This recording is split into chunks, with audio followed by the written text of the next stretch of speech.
प्रिय छात्र और छात्राओं, हिंदी साहित्य की ऑनलाइन कक्षा में आपका बहुत बहुत स्वागत है। मैं डॉक्टर मीना गौतम बीए द्वितीय वर्ष की कक्षा आरंभ कर रही हूँ। बीए द्वितीय वर्ष में आपके 2 पेपर हैं पिछले वर्षों की भांति, जिसमें पहला पेपर आपका रीतिकालीन काव्य संकलन है और दूसरा आपका पेपर नाटक और एकांकी पर केंद्रित है। चूँकि आज ये हिंदी साहित्य की द्वितीय वर्ष की पहली कक्षा है, तो मैं इस कक्षा में आपको थोड़ा सा पाठ्यक्रम का परिचय दूंगी और साथ ही साथ थोड़ा सा मैं परीक्षा की जो प्रवृत्ति है या परीक्षा का जो पैटर्न है, एग्जामिनेशन पैटर्न जो आपका है, हम उस पर थोड़ी सी चर्चा करेंगे। हालांकि आप यूनिवर्सिटी की वेबसाइट से ये सिलेबस देख सकते हैं, लेकिन बहुत सारे छात्र इस प्रकार का श्रम नहीं करते हैं और या वो कई बार सिलेबस देख लेते हैं पर वो समझ नहीं पाते हैं। इसलिए आज हम थोड़ा सा सिलेबस पर बात करते हैं। जो आपका पहला पेपर है वो काव्य पर आधारित है, जैसा कि आपका पिछली कक्षा में भी था। और हमने ये जो पहला पेपर है ये पूरा, जैसे आपने प्रथम वर्ष में देखा, प्राचीन और मध्यकालीन पर आपकी कविता थी, जिसमें हम भक्ति काल पर बात कर रहे थे। प्राचीन और भक्तिकालीन काव्य जैसे आपका पेपर था। इस वर्ष आपका जो पहला पेपर है वो रीतिकालीन काव्य संकलन, जैसे आपको नाम से ही पता चल रहा है। जैसे हम हिंदी साहित्य का काल विभाजन करते हैं, तो उसमें पहला जो हम काल विभाजन जब करते हैं तो हमने हमने कहा आदिकाल, फिर भक्तिकाल और रीतिकाल। ये जो हमारा काल है रीतिकाल पर पूरा का पूरा संकलित है, जिसमें रीतिकाल के आपको जो कवि लगे हुए हैं, आप देखिए 8 कवि आपको लगे हैं। और कई बार इनकी एक किताब हेतु भारद्वाज की जो किताब चलती है, रीतिकालीन काव्य संकलन, जयपुर से प्रकाशित होती है। आप ये पुस्तक ले सकते हैं, तो इसमें आपको पूरा टेक्स्ट आपको मिल जाएगा।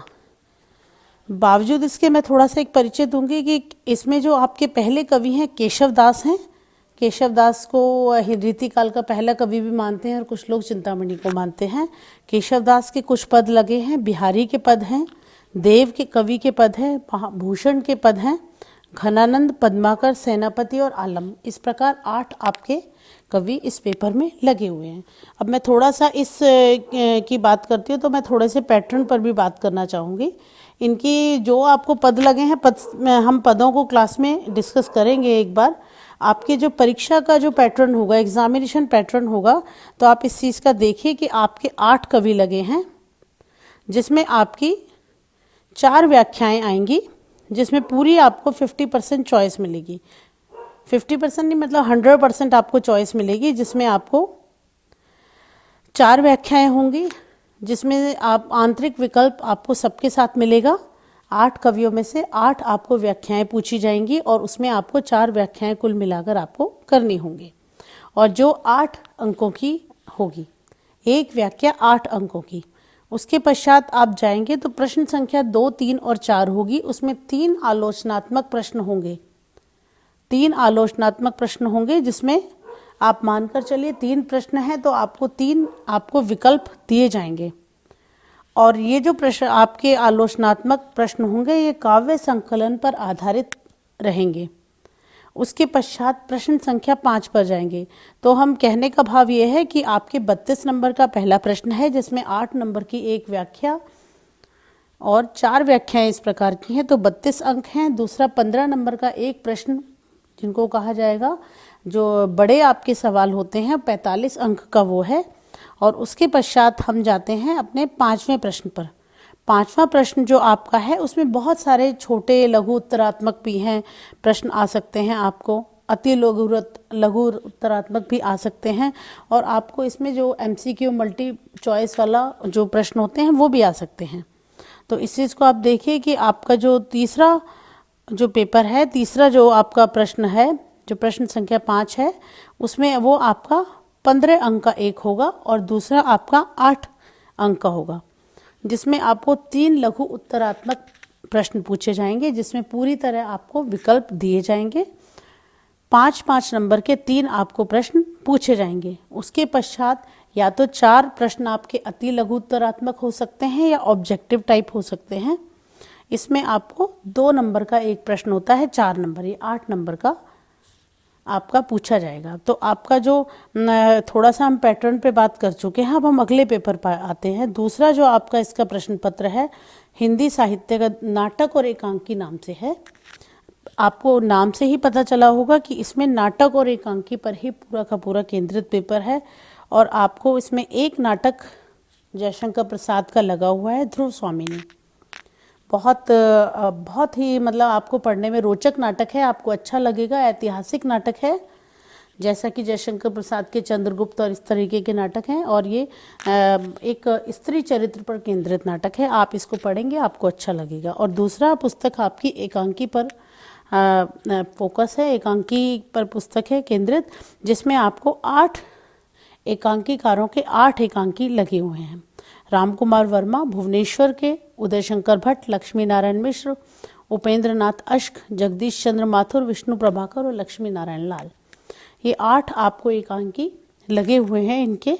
और इसमें जो है कि जो लंबे प्रश्न आएंगे, जो बड़े आपको प्रश्न उत्तर लिखने होंगे, वो नाटक के उद्भव और विकास पर भी प्रश्न पूछे जा सकते हैं और एकांकी के उद्भव और विकास पर भी। तो एकांकी और नाटक पर ये बेस्ड ये आपका पेपर है। और पहले की तरह ही जब हम एक परीक्षा के पैटर्न पर आते हैं तो इसमें कुल 4 व्याख्याएं होंगी, 2 नाटक से पूछी जाएंगी और 2 एकांकी संग्रह से पूछी जाएंगी। मतलब और आपको जो 4 व्याख्याएं पूछने की होंगी, 8 व्याख्याएं इसमें आएंगी, 2 नाटक से और 2 एकांकी से आपको करनी होंगी। उसके पश्चात हम प्रश्न संख्या 2, 3, 4 पर आएंगे। उसमें 3 आलोचनात्मक प्रश्न होंगे, जिसमें एक आलोचनात्मक प्रश्न आपका नाटक पर केंद्रित है और 2 एकांकी संग्रह पर। तो आप एक चीज़ का बेटा इसमें ध्यान रखिएगा छात्रों, कि एक जो नाटक पर प्रश्न होगा उसमें भी आपको विकल्प मिलता है। तो कई बार होता है कि एक नाटक के उद्भव और विकास पर प्रश्न आ जाता है और दूसरा आपका जो प्रश्न आता है वो ध्रुव स्वामिनी नाटक पर केंद्रित करके पूछा जा सकता है। इस चीज़ का आप ध्यान रखें कि नाटक या एकांकी उसके उद्भव और विकास पर जरूर प्रश्न तैयार करें, क्योंकि इसके बाद आपके पास उसमें थोड़ा सा कम मेहनत में आप अच्छा काम कर सकते हैं। कि एकांकी के उद्भव और विकास पर आपने किया और 8 आपके एकांकीकार हैं, तो उसमें आप कभी कंफ्यूज भी हो सकते हैं। 8 में से कोई एक प्रश्न पूछा जा सकता है, लेकिन उद्भव और विकास को आप एक तरीके से तैयार ही कीजिए। उसके पश्चात ये जो आपके बड़े प्रश्न आएंगे, उसके बाद आपके आएंगे ये आलोचनात्मक प्रश्न होंगे, प्रश्न संख्या 2, 3 और 4। पहला जो आपका प्रश्न है वो व्याख्या पर बेस्ड होगा, जैसा कि पहली पेपर में है 32 अंक का होता है। और दूसरा जो आपका केंद्रित इस पर चल रहा है, जो आपका मतलब बड़े आलोचनात्मक प्रश्न जो आपको करने हैं, वो 15-15 नंबर का एक प्रश्न होगा, मतलब 45 मार्क्स के हैं सारे। उसके पश्चात हम प्रश्न संख्या 5 पर आते हैं। प्रश्न संख्या 5 में भी 3 लघु उत्तरात्मक प्रश्न होंगे। 3 प्रश्न होने का मतलब आपको 6 दिए जाएंगे, जिसमें आपको कोई 3 करने होंगे। और इसमें शब्द सीमा 50 या 60 शब्द तक होती है। तो आप सोचिए कि अपना जो आपको काम है, इसमें 5 से 6 लाइनों में उस उत्तर को आपको करना होगा। और ये चूंकि 5-5 नंबर का प्रश्न एक होगा, तो 15 नंबर का एक इसका यूनिट होगा। और दूसरा जो इसका यूनिट होगा, ब यूनिट जो होता है, इसमें 4 अति लघु उत्तरात्मक प्रश्न आपको पूछे जाएंगे। 4 का मतलब आपको 8 दिए जाते हैं। अगर लघु उत्तरात्मक है तो आप 2 से 2.5 लाइन में या 2 से 3 लाइनों में उस उत्तर को कर सकते हैं। नहीं तो आप इसमें आपको बहुविकल्पी प्रश्न भी आ जाते हैं, ऑब्जेक्टिव टाइप भी आ सकते हैं। 2-2 नंबर का एक प्रश्न, 4 प्रश्न होंगे तो 8 प्रश्न आपके इसमें पूछे जाएंगे। तो ये आपका पूरा सिलेबस और एग्जामिनेशन पैटर्न पे हमने आज बात की। आप इस लेक्चर को थोड़ा ध्यान से समझिए, क्योंकि परीक्षा में आपको जब आप परीक्षा देने बैठेंगे तो तब आपको इस पैटर्न का थोड़ा सा एक ध्यान होना चाहिए। और जहाँ तक सिलेबस का आप के लिए है, पंचशील प्रकाशन की 2 किताबें हैं, एक 8 एकांकी नाम से आती है और एक रीतिकालीन काव्य संकलन के नाम से आती है। आप ये दोनों पुस्तकें कहीं से भी ले सकते हैं। बहुत कम मतलब इसमें ज़्यादा महंगी पुस्तकें नहीं हैं, बहुत सस्ती हैं, पैसे के हिसाब से आप इनको आराम से खरीद सकते हैं। टेक्स्ट बुक पढ़ना बहुत आवश्यक है, इसमें कठिन शब्दार्थ भी दिए हुए हैं और जैसे रीतिकाल का परिचय, एकांकी का उद्भव और विकास, ये काफ़ी सारे प्रश्न पत्र आपके इन पुस्तकों से ही हल हो सकते हैं। और दूसरा ध्रुव स्वामिनी नाटक है जयशंकर प्रसाद का, आपको आराम से पुस्तक विक्रेता के यहाँ मिल जाएगा। अब मैं थोड़ा सा आपको आगे की कक्षा पर बात करना चाहती हूँ, चूँकि ये जो आपका पेपर है हिंदी साहित्य के इतिहास के रीतिकाल को फोकस करके केंद्र में रखकर बनाया गया है।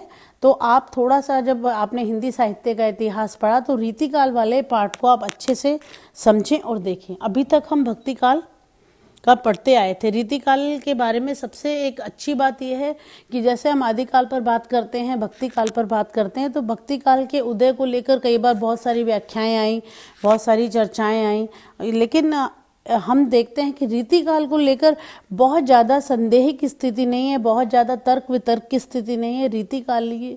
काल के उदय को लेकर, रीतिकाल की जितनी भी विशेषताएं हैं, इन सब को लेकर ज़्यादातर विद्वान एक मत हैं। तो इसको लेकर ज़्यादा तर्क वितर्क इस तरीके का दिखाई नहीं देता है। तो आप इस चीज़ का विशेष ध्यान रखें। ये बहुत सामान्य सा है, आप इसमें थ्योरेटिकली बहुत सारी चीज़ें पढ़ लेंगे, पढ़ने से आपको बहुत आसानी से समझ आएंगी। जो रीतिकाल का जो कालक्रम है, हम कालक्रम की स्थिति से देखें तो ये आता तो ये मध्यकाल के समय में ही है, क्योंकि जब हम बात करते हैं आदिकाल की बात करेंगे, मध्यकाल के दो हिस्से होते हैं। एक तो भक्ति काल है, जिसका हम संवत में अगर देखते हैं 1375 से 1700 तक का समय है, और हम रीतिकाल की तरफ चलते हैं तो 1700 से लेकर 1900 तक का समय है। ये हम संवत में बात कर रहे हैं। जब हम सन में आते हैं तो आपको पता है कि 50-52 साल का अंतर उसमें आ जाता है। तो 17 फिलहाल, क्योंकि रामचंद्र शुक्ल का जो इतिहास है वो भी संवत में ही है, काल विभाजन में, तो इसलिए 1700 से लेकर 1900 तक का जो समय है वो रीतिकाल का है। और अगर हम उसमें देखते हैं, हम अभी उसमें आते हैं तो मतलब इसके पश्चात तो भारतेंदु का समय आ जाता है, पर हम फिलहाल रीतिकाल पर बात करते हैं। रीतिकाल के जब हम समय को देखते हैं तो उस समय भक्ति काल की जो प्रवृत्तियां हैं वो थोड़ी सी काफ़ी पीछे दिखाई देने लगती हैं, और जो रीतिकाल का समय जो है, आप ये देखिए कि इस काल में ज़्यादातर जो भी काव्य है वो श्रृंगारिकता से जुड़ा हुआ काव्य रचा गया है। और रीतिकाल की जो मैंने समय विषयक सीमा की बात की, इस पर भी कोई कभी विवाद नहीं होता। रामचंद्र शुक्ल ने जो रीतिकाल की सीमा निर्धारित की, सभी ने उसको आराम से स्वीकार कर लिया है। थोड़ा सा हम और चलते हैं इसमें आगे की, थोड़ा विद्वानों में जो कभी बार मतभेद हुआ, तो रीतिकाल के पहले कवि कौन से हैं, इसको लेकर थोड़ा सा विवाद होता है। लेकिन हम जहाँ तक विषयों की बात करते हैं, इस काल का जो विषय, प्रमुख जो विषय रहा है वो श्रृंगार ही रहा है। भाव और रस दोनों ही दृष्टि से ये पूरा का पूरा काल पूरी तरह से श्रृंगारिक काल रहा है। सभी कवि, चाहे कोई कम हो या ज़्यादा हो, सौंदर्य वर्णन जो भी करते हैं या भावों का जो भी वर्णन है वो इसी सीमा में विचार करते रहे हैं। अब हम कला और शिल्प की तरफ से देखते हैं तो इस काल में आप देखिए अलंकार प्रियता, छंद प्रियता, शैली के चमत्कार को बहुत ज़्यादा महत्व दिया जाता रहा है। श्रृंगार और चमत्कार, ये दोनों ही इस काल की, ये शक्ति भी यही है और सीमा भी यही है। इन दोनों सीमाओं में ही सिमट कर पूरा का पूरा रीतिकालीन साहित्य लिखा गया है। कुछ एक बहुत कम अपवाद रहे हैं जो श्रृंगार से अलग हटके कुछ रचनाएं की गई हैं। अब हम रीतिकाल पर हम अगली कक्षा में चर्चा करेंगे। आज के लिए इतना ही। धन्यवाद।